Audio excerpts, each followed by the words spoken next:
এ তো টনিকে দিয়েছিলাম সেই টিপস পারলি তোরা বাপ মেয়ে মিলে গ্রামবাসীকে পথে বসাতে। আপনার কথা ভুল হচ্ছে, আমি এরকম কিছু করিনি। চুপ, বেঈমান বিশ্বাসঘাতক, কিসের এত পীড়িত রে? লজ্জা করে না? আর তুই কেমন বাপ, নিজের মেয়েকে একটা অজানা ছেলের পিছনে লেলিয়ে দিতে লজ্জা করে না? আমাদেরকে নিঃস্ব করতে কত টাকা খেয়েছিস, গলায় দড়ি জোটে না? এখন কাঁদছিস কেন? নিজের স্বার্থে এই গ্রামটাকে বিক্রি করে দিয়েছিস, এখন কাঁদতে লজ্জা লাগছে না?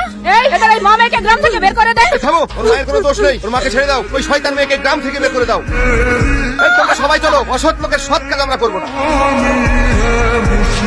নাচ বন্ধ কর, এলে টাকালে কেটে পড়। এই টনি, তুই আবারও প্রমাণ করে দিলি তোর মধ্যে ট্যালেন্ট আছে। গ্রামের সমস্ত মানুষকে বোকা বানিয়ে সমস্ত জমি জায়গা লিখে লিয়েছি, এর থেকে আমার বড় ট্যালেন্ট কি হতে পারে? আরে ওটা শুধু গ্রাম ছিল, আর পরের মিশনটা আলু বড়। এই মিশনটা যদি সাকসেসফুল হয় 1 সপ্তাহ ধরে পার্টি চলবে। অনেক রাত হয়ে গেছে, বাড়ি গেলাম ভাই। এখন আবার কে বিরক্ত করতে আসবে? এত রাতে কে রে?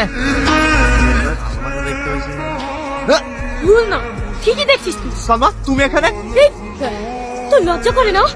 গ্রামের সব মানুষকে রাস্তায় বসিয়ে এখানে ফুর্তি করতে, শুধু তোর জন্য আমার বাপটা আত্মহত্যা করেছে। মঙ্গল সাহেব আত্মহত্যা করেছে? শুধু তোর জন্য আমার গ্রামের লোক কি অন্যায় করেছে? মানিকপুরে একটা সোনার গ্রাম ছিল, আমার চোখের সামনে দস্তে হয়ে যাচ্ছে, নিজের বাপটাকেও বাঁচাতে পারতাম। দেখো সালমা, আমি অন্যায় করেছি, অনেক ভুল করেছি, কিন্তু বিশ্বাস করো আমি এটা কখনোই ভাবিনি যে আমার জন্য তোমার বাবা মারা যাবে। তোর এই প্রতারণার কারণে শুধু আমার বাপ না, আমার বাপের মধ্যে এখনো অনেক মানুষ মরতে পারে।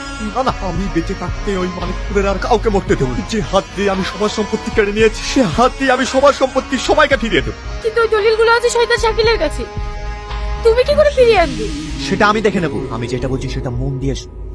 तू जहां मैंने पाया ভাই